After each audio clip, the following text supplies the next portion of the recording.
We got the highlight tool, and we read from the beginning. Proposals to raise the age at which retirees begin receiving government transfers of funds are generally discussed in terms of the effects on transfer recipients, but Andrea Smith has argued that delaying such transfers could blank wealth creation among working adults by lengthening the period in which they are providing financial support to their non-working parents. So I'd probably just highlight lengthening, and I know that whatever our correct answer is has to match lengthening. Now, let's just pretend I don't know what stymie means. I've got to hold it open. I can't eliminate it.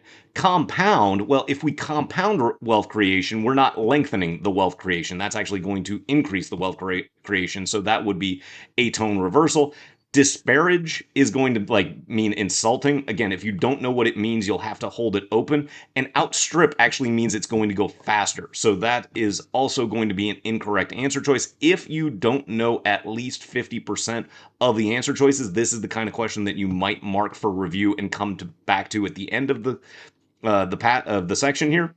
But stymie would match lengthening or stopping wealth creation in context. Again, of course, reread your choice if you know what the word stymie means to confirm that you've got an overall coherent narrative at this point.